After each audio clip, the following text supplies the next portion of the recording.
सभी साधकों को और सबके अंदर बैठे परमात्मा को मेरा प्रणाम।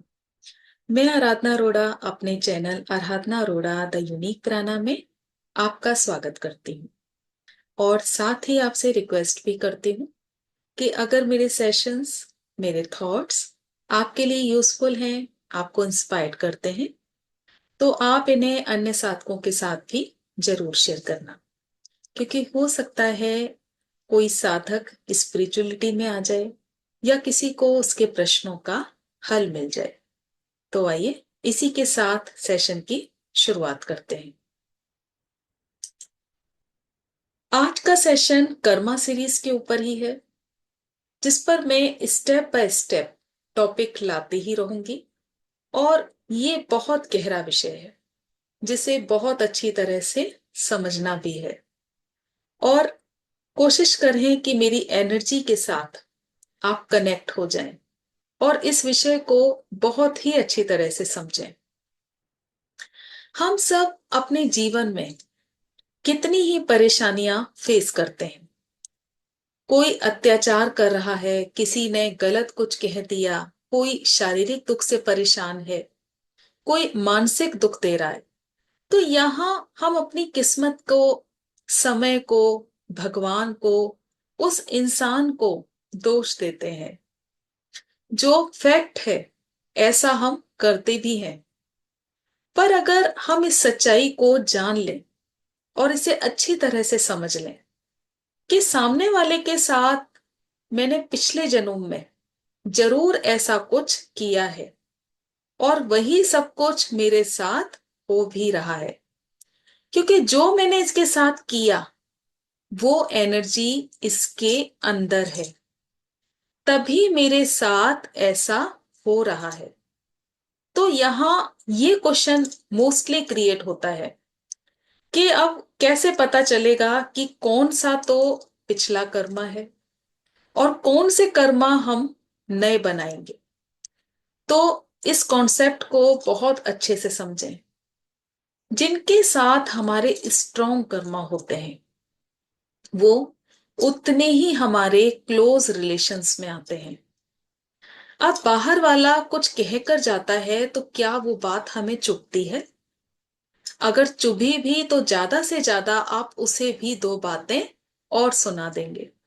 लेकिन नजदीकी रिश्ते, आप जानते हैं कि दुख देंगे, दर्द देंगे, और वही आपके लिए पनिश है।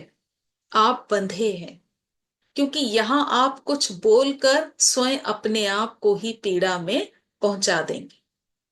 और कुछ बंधन तो ऐसे हैं जिन्हें आपको जीवन भर निभाना है, जिनके साथ कार्मिक रिलेशन इतना स्ट्रॉन्ग है कि आप उन्हें छोड़ भी नहीं सकते।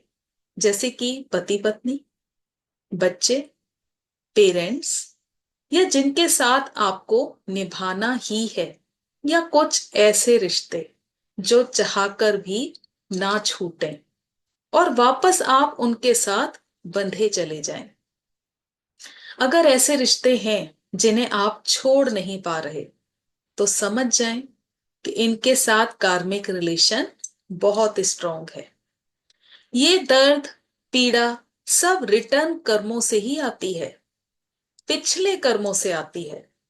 अब आप कैसे रिएक्ट करोगे, कैसे एक्शन करोगे, तब आगे के कर्मा बनेंगे। यानी कि जो सामने से आया वो तो हमारा पिछला कर्मा है, और जो हमने नए सिरे से क्रिएट किया, नए सिरे से किसी को दुख पहुंचाया, कुछ गलत किया, कुछ हिंसा करी, तो वो हमारा रिएक्शन होगा, हमारा एक्शन होगा, जो आगे के कर्मा बनेंगे। अब यहां एक बात और समझनी है। अब यहां माना कि आप किसी के साथ गलत कर रहे हो, किसी का मन दुखाया, लड़ाई करी, हिंसा करी, दुख पहुंचाया, तो अब आप ये अपनी तरफ से सोच लो कि जरूर इसने भी मेरे साथ गलत किया होगा। कर्मा सिद्धांत, ऐसा आप सोच सकते हो। इसने भी गलत किया होगा, अगर मैं भी इसके साथ गलत कर रहा हूं तो कुछ गलत नहीं है। तो नहीं, अब आप सिद्धांत को अच्छी तरह से जान चुके हैं। अगर ये सोचकर आप गलत करोगे उसके साथ, इट मीन्स नए कर्मा बना रहे हो, क्योंकि ऐसे तो ये साइकिल खत्म ही नहीं होगा। उसने आपके साथ किया, अब आप फिर उसके साथ करोगे, फिर वो आपके साथ करेगा, फिर आप उसके साथ करोगे। यानी कि अब यहां पर अवेयरनेस कहाँ आई, ये सोचने वाली बात है। तो इसको आपको स्वयं इस साइकिल को तोड़ना पड़ेगा कि अगर ये अवेयरनेस आपके अंदर आ गई है, जो मैंने किया था वो रिटर्न होके मेरे पास आ रहा है, या सामने वाला अगर मेरे साथ गलत कर रहा है, तो कोशिश करें कि अपनी अंडरस्टैंडिंग से उसको क्लोज करना है, उस कार्मिक रिलेशन को क्लोज करना है अपने विवेक द्वारा, ना कि उस चीज को आपने आगे बढ़ाना है। क्योंकि अब आप अवेयर हो, आपको ये जानकारी है कि जो किया वो वापस आएगा। अब यहां क्वेश्चन क्रिएट करने की बजाय, क्योंकि ऑब्वियस है कि आपके अंदर फिर ना कोई क्वेश्चन क्रिएट हो रहा है, और अब आप अवेयर हो चुके हो, आपको अब यहां पर समझना पड़ेगा, ये अपने विवेक से इस चीज को जानना पड़ेगा कि रेस्पॉन्सिबल हम हैं, जो किया वो हमें मिला। अगर हम भी उसी तरह का रिएक्ट करेंगे, फिर से एक्शन करेंगे, तो नए कर्मा क्रिएट करेंगे। लेकिन अब हमें उस साइकिल को ब्रेक करना है, अपनी विवेक से, अपनी समझ से, अपनी अंडरस्टैंडिंग से। आप ध्यान करोगे, करने वाले हो, या आप ध्यान कर रहे हो, तो इस स्थिति में आप इस बात को बहुत अच्छी तरह से समझोगे और सामने वाले के ऊपर कोई भी प्रतिक्रिया नहीं करोगे, और रिएक्ट करोगे तो अपने कर्मा बना भी लोगे। अब यहां जो ध्यान का कनेक्शन है वो ये है कि जैसे जैसे हम ध्यान करते हैं, हमें जानकारी मिलती है, हमें ज्ञान मिलना शुरू हो जाता है, और वो चीज आगे की तरफ बढ़ जाती है। हमारी जो अंडरस्टैंडिंग पावर है वो भी बढ़ने लगती है, पेशेंस आने लगता है, सहन शक्ति बढ़ने लगती है। क्योंकि जो प्रतिक्रिया होती है, जो एक्शन होते हैं, वो क्यों होते हैं? क्योंकि हम उस चीज को सहन नहीं कर पाए, पेशेंस नहीं है हमारे अंदर। तो जब हम ध्यान करेंगे तो ये चीज बढ़ने लगेगी। अब अंडरस्टैंडिंग तो है ही, और हम सब कुछ समझ भी रहे हैं, तो सब कुछ मेरा ही किया है, और जिसके साथ किया है वही सारे लोग मेरे आसपास हैं, ताकि मैं लेसन लूं, मैं सीखूं। और क्लोज रिश्तों में तो जीवन भर आपको लेसन लेना है। जैसा कि मैंने अभी थोड़ी देर पहले बताया कि कुछ रिलेशन ऐसे हैं जो बहुत क्लोज के हैं, तो उनके साथ तो जीवन भर आपको लेसन लेना पड़ेगा, क्योंकि आप उस रिश्ते में बंधे हुए हैं। इसके लिए बहुत अवेयरनेस चाहिए, वरना तो हम जीवन भर शिकायतों से ही भरे रहते हैं। ऐसा है भी। और अब आप मुझ में इसका मैं एक एग्जांपल दे रही हूं आपको, कि मान लीजिए कि आपने मुझसे कुछ रुपए उधार लिए, या कुछ भी आपने मुझसे उधार लिया।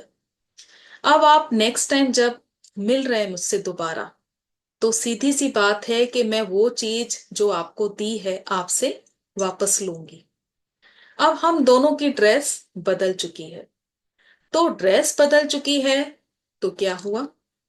क्योंकि जो चीज मैंने दी है वो तो मैं आपसे लेकर ही रहूंगी। तो यही होता है कर्मा। अब एक और एग्जांपल, कि आप बैंक से लोन लेते हो, तो जब चुकाने का नंबर आता है और आपके पास अब वो अमाउंट है भी नहीं, तो अब आपको पता है कि बैंक का जो तरीका होता है वो कैसा होता है, कि वो अपना सारा धन निकलवा कर ही रहेगी। उसका एक्शन करने का तरीका आपको पता है। कि वो कैसे भी आपसे पैसे निकलवाएगी लेकिन उस चीज को ले लेगी। यही कर्मा है। अचानक किसी से पैसे मिल जाना, उम्मीद नहीं है आपको लेकिन आपको कुछ अमाउंट मिल जाता है। आप उसे कहते भी हैं कि मुझे उम्मीद ही नहीं थी, पता नहीं ये पैसे कहां से मिल गए। या फिर किसी ऐसे इंसान का मिलना जिसे आप जानते नहीं, लेकिन आप उसे मिले और पहली बार में ही आपको ऐसा लगा कि इससे इससे तो मैं बहुत बार मिल चुका हूं। और कभी कभी कुछ इंसान ऐसे भी मिलते हैं जिन्हें देखकर ही आपको उसके ऊपर क्रोध आता है। तो ये सब हमारे कर्मा हैं जो हमने पिछले जीवन में किए हैं। वही लोग हैं जो हमारे आसपास हैं। अब जिनके साथ अपने कर्मा को बैलेंस करना है, वो सब मामूली लोग नहीं हैं। आप उन्हें मामूली ना समझें। इनकी भी अपनी जर्नी है, जैसे आपकी जर्नी है। आप अपने कर्मा को बैलेंस कर रहे हैं इन लोगों के साथ, ऐसे भी इनकी भी अलग जर्नी है। और इसलिए इन लोगों का सबका आपको थैंकफुल करना है, क्योंकि सब अपना अपना जीवन जी रहे हैं, लेकिन आपके जीवन में भी पार्ट प्ले कर रहे हैं। अब यहां पर सीखना क्या है, याद रखना है, हमारे जीवन में कुछ भी बिना रीजन नहीं आता। तो आंखें खोल के, दिमाग खोल के अवेयर रहना है, होश में रहना है। सब मेरे ही किए का परिणाम है। तो शिकायतें खत्म और लर्निंग शुरू। हर मनुष्य के पास एक स्पेशल गुण है, मोस्टली उसे पता होता है या दूसरे ऑब्जर्व करके उसको बताते हैं। तो क्यों मिला है, इसका आप सदुपयोग करो, इसका लोक कल्याण करो, सेवा करो। ध्यान करने लगे हो तो ध्यान सिखाओ। स्पिरिचुअलिटी सेशन कोई अच्छा लगा तो उसको दूसरों के साथ भी शेयर करो, दूसरों को उसके बारे में बताओ, ताकि आप तो अवेयर हुए, दूसरे भी अवेयर हों। गार्डनिंग का शौक है, पौधे लगाओ। लेकिन ये सब कुछ फ्री ऑफ कॉस्ट करना है, कमाने के उद्देश्य से नहीं करना। हर आत्मा स्पेशल है। जो नहीं मिला, जो गलत हुआ, उसकी शिकायतें अब नहीं करनी, वहां फुल स्टॉप लगाइए। जो अच्छा हुआ, क्योंकि हमेशा गलत नहीं होता, थोड़ा अच्छा भी होता है। तो जो अच्छा हुआ उसके लिए धन्यवाद करें। शरीर ठीक है, काम ठीक है, खूबसूरत रिश्ते भी मिले हैं, तो इन्हें आप धन्यवाद करें। हमेशा ग्रेटिट्यूड भाव में रहें। मुझे मेरी यात्रा देखनी है, मीडियम चाहे कुछ भी हो। मुझे अपने विवेक द्वारा कर्मा को बैलेंस करना है।